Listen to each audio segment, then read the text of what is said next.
శ్రీ విష్ణు రూపాయ నమ శివాయ. నమస్కారం, నేను శ్రీకాంత్ శర్మ. ఆకాశ దీపము ప్రారంభమవుతుంది. కార్తీక మాసంలో నిత్యము దీపారాధన చేస్తాను. అదేవిధంగా కార్తీక మాసం అంతా కూడా ఆకాశ దీపారాధన చేయాలి. ఆకాశ దీపము ఈ ఆశ్వయుజ బహుళ అమావాస్య రాత్రి నుంచి ప్రారంభం చేయాలి. అంటే నవంబర్ 21వ తేదీ మంగళవారం నుంచి ప్రారంభం చేయాలి. ఆకాశ దీపము ఇంట్లో కూడా వెలిగించుకోవచ్చు.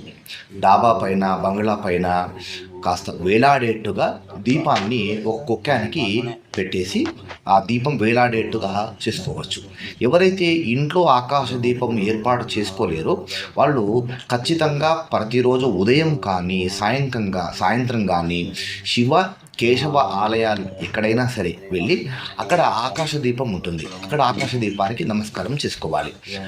అయితే ఆకాశ దీపారాధన చేసి